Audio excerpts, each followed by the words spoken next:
How many of you feel like you have no idea how to analyze a property? Keep it simple. Find the blueprint, keep it simple. And then from there, you kind of build your way up. So now the reason that makes sense with real estate is because when it comes to multifamily, anything pretty much under 50 units is all the same. Like we could use a two-family property or duplex, depending on what area of the country you are for verbiage. You can use that as your blueprint, as your base, and then just work your way up from there because the numbers generally are the same. They don't really change that much in terms of percentages that you're using for allocating for maintenance and things like that. The only difference is the purchase price number is higher and the amount of rents is higher, because you have more units. Outside of that, kind of all the same. It's not until you really get above 50 units where you're starting to take on different things, whether it's like full-time maintenance staff and things like that, where you're seeing like your management as a percentage of rents coming much lower. All the time, I say, I'm the king of small multifamily burr. Like that's my jam. That's my shit. Like I crush that. And that's great. It's positive. I'm rocking in that world. But in a way, it's a limiting belief because keep saying I'm the king of small multifamily, right? So you got to pay attention to what you're putting out there.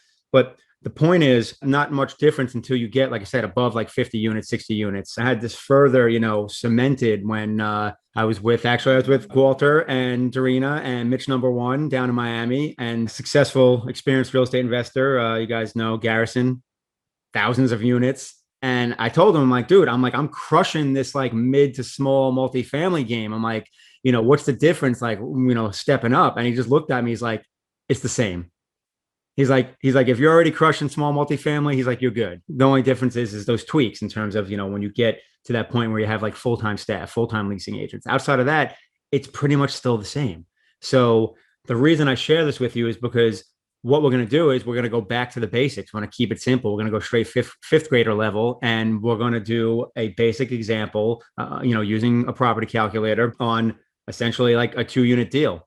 And then from there, you just can expand that. You can extrapolate and put as many units in as you want. But for the most part, it doesn't change much. You have little tweaks in your numbers. And that's a big thing I want everyone to remember when they're running numbers. This is just as much an art as it is a science. So every time you're analyzing a property, I don't know about you, Walter, but I run probably 3 different scenarios, right? Points, different potential refinance amounts, different potential rents, because, you can't predict the future 100%. You have an idea what you can raise rents to. You have an idea what the ARV is going to be. You have an idea what it's going to appraise for, but is that going to be spot on every time? Not at all, right? Everything's probabilities in the end. And when you keep that in mind, you end up making better decisions over the long run because you're looking at the handful of possible outcomes as opposed to, all right, this is how it's going to be. This is how it's going to work. And that's how a lot of people get in trouble, especially like new people. You see it more so in like with flips, overestimating what they think they can sell the property for or underestimating what their renovation budget's going to be, right? And then that's how they get jammed up. And it's not that they did anything wrong with that scenario. The problem is they just did that one scenario. You got to run multiple scenarios. You do your best case, your mid case, and like, all right, if things don't go well, what's that case as well? And then we're always shooting for best case. And if we land in the middle, then sweet. Generally, we've made some money. Things are all well. So these are things you want to keep in mind when you're analyzing properties. Always multiple scenarios. We do that through multiple different property calculators. They're everywhere. They're on BiggerPockets. There's one on my site. I mean, I think pretty much everyone's got one. I think there's one on Alchemist as well. Everyone's got a property calculator. Not hard to find one. So obviously, we'll use mine, and it is designed for basically small multifamily. Anything really, you could probably, like I said, up to 50 units, but I use it for usually, anything from mid 20s and below without even hesitation. So I need to share my screen so everyone sees the Scaredy Cat website. Right on. All right, cool. So there's a property calculator link. So you hit that, you put in your password. If you don't have a password and you haven't used it before and you want to, you just go to the home page, hit real estate, and it'll give you a little pop-up, plug in your email, you'll get sent a password, and then you can use it all you like. We're going to just run through the property calculator real quick, just to, do that review, go through that base foundation. And then from there, let's just jump into Q&A because I want to know what people are really curious about when it comes to analyzing properties, what their sticking points are. So let's get through the fundamental real quick, and then we can jump into the specifics that people are getting hung up on. As far as my calculator goes, we'll just put a property in there. We're going to analyze Fun Street, and I'm literally just going to make up numbers as I go. Apparently, my autofill is suggesting prices. I'm just going to put in 220. So picture we're looking at a two-family property in the middle of Massachusetts where I do a lot of purchases. You can buy a two-family property around these prices, low to mid twos, especially if they need work, which is generally what I personally look at. The way we're going to analyze this right now is just an outright purchase, as if the property is already rented, good to go. It doesn't need any major renovations. Obviously, there's always improvements. You buy a property. There are turnkey out there, but for the most part, generally you can do a little value add. But we're going to look at it that way because you want to know the end result. Is this thing going to cash flow? Even if you were to do a whole nother conversation, how you get to that. At the end of the day, what does it look like when we're refied out and we have the rents up? What kind of money am I making on it? So we're going to kind of go and just look at that end result, whether it's buying turnkey or where you would be after you had purchased and done the renovation on our property and are looking to refi out. So we'll just plug in numbers here. Like I said, I'm just sales price 220. I'm going to keep it traditional, 20% down. The investment loans, a lot of times it's 25% on the purchase loans, especially if you're using like no doc lenders. If you're using traditional banks, then 20% is more feasible. So down payment, that's what you need to come up with. Repair, closing costs. In this instance, let's just assume we're just paying for closing costs. So between financing and all that, I don't know, probably anywhere from 5 to 7. So I'm just going to say $6,000. So now it gives you total investment, which is basically your money in the deal at this point. It auto populates the loan amount. Interest, I'm going to jump in the middle between the no doc lenders and the traditional banks. So that's probably around 4.5. So 4.5 interest, 30 years. The loans I do, the no doc lenders do that. Obviously, traditional lenders, sometimes their investment loans have amorts of like 20 or 25, but I'm gonna stick with 30 just because that's personally what I do with my lenders. Payment autofills. And now it's like, all right, how much rent are we getting per unit? It's one thing to understand how to just fill out a calculator and kind of like how the math works. But the important part is the quality of the numbers. It's like anything else. In order to figure out rent, there's plenty of resources, Rentometer, rentdata.org. Those are great places to get an idea what rents are going for. You could also do it the old school way and just like surf listings and see what rentals are going for in that town. Know your market. This was a theme that came up over and over again yesterday at my in-person meetup. It holds true more than ever, I think, being in this market that's on fire, right? You need to be the master of your market because we're not in an environment where you can just like throw a bunch of stuff up on the wall and find deals. Like you got to be in sniper mode. Knowing your market, I think, has never been more important, and knowing the opportunities within that market. Anyway, getting back to the rent amount, like I said, use things like Rentometer. So I'm going to throw in $1,000, which is on a more conservative side, using like mid Massachusetts as an example. 2 bedrooms are generally going for, 12. I'll just stay more conservative because I want to know what the numbers look like. And then I can tweak if I want to, if I like what's top end of the market. So we'll go to $1,000, keep it conservative. So this is, like I said, we're 2-family property. So we change it to 2 units, shows you your annualized rental income. So now this vacancy percentage, you see how it says 8.335? That's a default in there. Like I put it as a default setting, and this, kind of verbiage on why. So if you have a single family property, you only have 1 tenant, 1 income. So if you have a vacancy, right, and it's a 1-month vacant between, they move out, you got to turn over the property, you get someone in, 8.335 equals exactly 1 month's rent for 1 unit. But this is a 2 unit. I don't use that for a 2 unit because the reality is it's not often that you're going to have both your tenants leave after 1 year. Usually one stays. So this is a matter of an opinion, so to speak. Some people use 5, some people use 6, some people still leave it up at 8. I use 6 for anything that's like 2 to 5 units. Sometimes I'll even push it down to 5, depending on the town it's in, and if it's like a 4 or 5 unit. I'm gonna go 6 for the 2-family, and then that auto populates again the vacancy, the dollar amount that works out to. And this is the first in what we call allocation. Again, all the basics that none of us knew when we first started. I know I didn't. All I knew then was the rent's got to equal more than my bills. I didn't know anything about allocating for expenses. Mm-hmm. These are the things that, seem so simple to us now once you get a little experience, but most people don't even, think of at first. So now real estate taxes, actually, I like this autofill, 2,700. That's about on point for the real estate taxes on a 2-family in the towns I'm buying up in Massachusetts. Insurance, this can vary. It depends on the property, age of roof, age of property, all that stuff. The best way to figure out what the insurance cost is going to be is to call an insurance agent. Same thing with the taxes. I mean, you can go to the town, the city, or the county, depending on how it functions in that state and look up what the property taxes are and have a rough idea of what your taxes are going to be.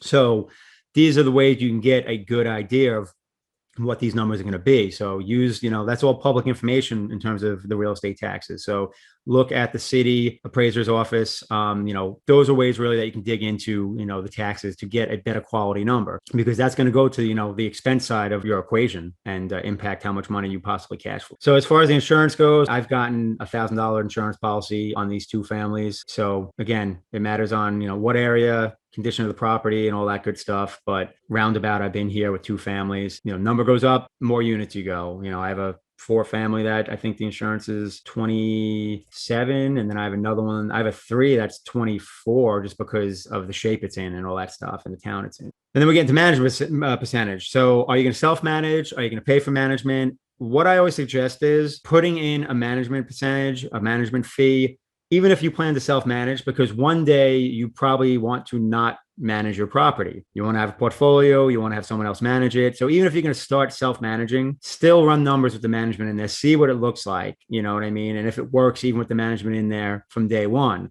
it's good to see what it looks like and if it'll work, just in case for some reason you can't manage it, or you decide you want to stop sooner than rather than later. As far as self-management, this is a hot topic, so to speak, with certain people. I come from the camp of, I think it is worth its weight in gold to manage your first property. I think that experience pays you back so much over the years. It makes you that much more knowledgeable when you're vetting property managers. You know what to look for. You know what to ask. You know what a good property manager is. Like, if they're doing their job or not, right? I know other people are like, hell no, like that's not the point. We're supposed to be creating passive income. And here's the thing. Both arguments are right and both arguments are wrong. So either one works. It's a matter of preference. But me personally, anyone that I coach like one-on-one, I tell them, like, if you're in a position to have that experience, have it. If not, that's fine. But in my opinion, it's a good experience to have because it gives you that ability to, vet out property managers, to understand what it takes to manage a property and what needs to be done. 10% is generally what you're paying for property management. Sometimes you'll see that lower. The property manager we were using for my property in Pennsylvania with some other partners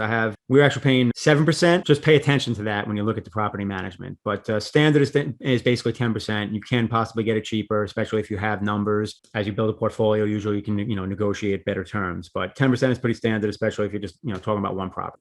Dumps in the cost of your management. Maintenance percentage, I use 5% as a default. That's why it's in here. But I pay attention to what that number is. So like this $1,200 that it shows, right? So we're talking about your basic maintenance for now 2 units over the course of a year. This isn't your CapEx. Maintenance is your regular everyday items. For the most part, 5% usually works as long as the rents are high enough. If you're looking at a single family and the rent's like $1,000, 5% is not much money. So you might want to tweak it from there, because you look at it and you're like, we're talking like $600 or whatever. It's like, that's probably not going to get it done. But for the most part, I've seen 5% usually work. As long as you pay attention to what that actual dollar value is and that it's not too ridiculously low, you'll be all right. Another good gauge to use is, for instance, like for larger multifamily, is generally $50 a month per unit is kind of this gauge they use, right? And you kind of get the economies of scale there. As long as you're above that, even with the smaller stuff, all right, I'm good. So now if we keep moving along, you see utilities, HOA. Anyone that's ever been in Florida knows that 90% of homes are in HOAs. Keep that in mind. If you're going to buy something in an HOA, make sure you know the rules, make sure you know the regulations, make sure you know what you're getting, what value you're getting for the dollars that you're paying in that homeowners association. But if there's not an HOA, then it's, do you pay any utilities? In this instance, we're just going to assume we're just paying water, right? We got the heat and we got the electric on the tenant, just paying water. Pretty much we all pay water because it's just such a pain in the ass not to pay water with all the rules and regulations. But again, this goes back to know your market. What do you have in the state you're in as far as heating and cooling, and how does that work, and what is generally paid for and not, because you want to be comparable to your market. All right. So in this instance, we're just paying water. I'm going to, I'm going to highball it a little bit and say $750. Because for a 2 unit, it should be less than that. But let's just say you got tenants that have babies or something and they're using a lot of water. From there, all right, I'm only spending that much on utilities. And you can plug other things into this. I use this box for things like if I'm paying lawn maintenance out of pocket, the landscaper, whatever it is, if it's $50 a month, $100 a month, I'll plug that in here as well. And now the same thing, reserves, I put 5%. Reserves is, again, your CapEx. So, and like as it says in the blue tech, 5% common for single and small multifamily, adjust as needed. We're looking at $1,200 for that 5%. And this is money that's essentially stacking over years to pay things. Because like, think about it. It's like, what's the roof going to cost me? Well, a roof's probably going to cost me like $10,000. All right. If I need a roof, 10 years from now? Well, I have that money, that's been building in reserves. Same thing. If the oil burner goes, like, all right, I need 3 grand for that, money's been building, right? That's how you look at this. So 5% has just become a number that seems to work in terms of a percentage of rents. You can adjust, like I said, as needed. But if you take that number and you kind of just like multiply it by X amount of years and, the shelf life of things, like, all right, is this going to get me where I need to be? Is this going to have, the reserve fund there for me when I need it? And that's not to say you should 100%, keep this separate and have that money. Like, yes, that's the smart way to do it. But I know a lot of people don't. But this is to know what your true return on your investment is going to be over the long term. Because if you hold the property for 30 years, damn well, you're going to be doing a roof at some point, right? You're probably going to be changing an oil burner, or you're going to be changing, an AC compressor, right? And then from there, all that adds up, right, for you to let you know what operating expenses are. So you see here it's 45%. This is right in the range. Generally, everything I have bought and analyzed, it usually falls somewhere between 40 and 50%, the operating expenses. And that's why like these backhand calculations kind of work as just like a quick guide. Like, a lot of people talk about it where, you do that like half of your income is going to be, your cost, just as a quick calculation in your head. And that's a good barometer to use, because if your operating expenses are above 50%, you need to get that figured out. It shouldn't be above 50%, because if it is, then it's not efficient. You want it to be below 50 and ideally mid 40s and even lower. I mean, I have some that are high 30. The target is always for that operating expense to land in the mid 40s or less. And from there, operating expenses, you see we have 10,690, and then it gives us our net operating income on the year, and then less your annual debt service. So it's doing all the math for us, which is great, right? Because who the hell wants to do math themselves? Now that we know everything from what our costs are based on the rental income we're bringing in, like I said, it does the math for us. So now we have net operating income of 13 grand from this 2-unit property. And then it's like, great, what's left over after we pay our loan? What's going to be our annual cash flow? But another number you might see is the debt service coverage ratio.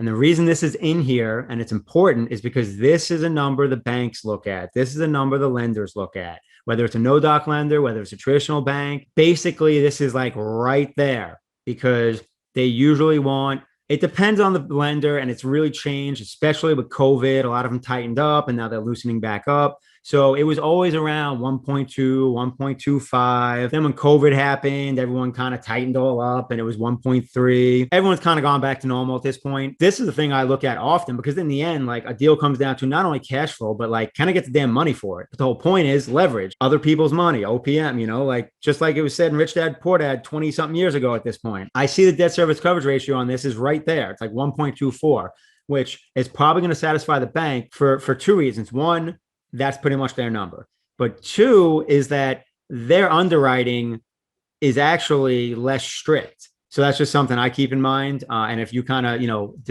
decide to run numbers the same way I do, you'll basically be good. Anytime you see your debt service coverage ratio hit like that 1.25 or anything really above 1.2, you should be good with the bank. At least that's my experience. So that's all I can kind of vouch for. And, so jumping back into the numbers, we go down further. And like we said, operating expenses, gave us our net income, less the annual debt service. And this equals your cash flow. So bring in 2,600 in cash flow. The cap rate, I don't really pay attention too much with the smaller multifamily. You get more value out of this really with commercial loans, which again is anything really, 5 and above. You can do commercial lending. For the most part, I don't really pay attention to the cap rate too much unless I'm going larger multifamily analysis because I really care about the cash on cash. So now we get down to this and you see like cash on cash 5.22 and it's like, I'm not excited. So now this is something that you need to decide, right? And if there's only one takeaway you get from this, I want it to be this: the cash on cash return. What's your number? That's what you need to decide, right? Because I can't decide that for you because I have a whole different investing style, a whole different investing perspective. I'm in a different place. My financials are different. This is a personal decision and you have to decide what it is, and everyone's different. And I can tell you that because Walter's not looking at anything that's not at least double digits.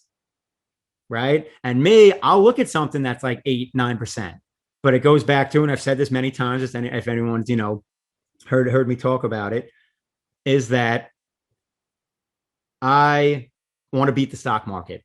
The stock market is 8% historically returns. So if I can get 8% or better from real estate, then I'm winning. And that's just on cash on cash return, because we know with real estate, you got someone else paying your mortgage down, right? So you're building equity through that principal pay down. You're also not paying taxes pretty much on those profits, or very little, as opposed to like stocks where you got to pay capital gains. And you have the possibility of appreciation. So that's what makes 8% my number, because I know that I'm equaling the stock market, worst case scenario, but I also have 3 more ways that I'm beating the stock market. So the reality is I'm beating the stock market, right? So that is the decision you need to make. What cash on cash number do you want? And then when you analyze properties, does it meet that? And if it doesn't, then go back and run the numbers again and say, all right, what does it look like at, X amount of rent? Or what does it look like if I offer 20K less, right? So what we went through is basically a starting point analysis. Like, it couldn't get any more basic, like straight 5th grade, like basic analysis. And it's your blueprint starter point. And then from there is when I start tweaking. So as we saw, 5%. So what am I doing? I'm going to go in there. I'm going to run it at 200K. What does it look like? I'm going to run it at rents at 1050 instead of 1,000 a unit. What does it look like? I'm going to run it at possibly a different interest rate, because it's like, you know what? Maybe I have a lender that can get me a rate half a point lower. What does it look like? Because all those make a difference, especially the rates. I mean, Walter knows he just did a huge refinance. You know how much cash flow he put in his pocket just by doing that refinance? It was pretty sweet. So what's up? From $2.2 million at 12% to $2.2 million at 5%. It makes almost a $10,000 a month difference for us in the portfolio. Mitch Jaworski's talking about the numbers. We just analyzed the deal that wouldn't have made sense at those numbers, but I bet $60,000 less suddenly is a double-digit cash on cash and has equity in the building. Let's give Mitch Jaworski a round of applause.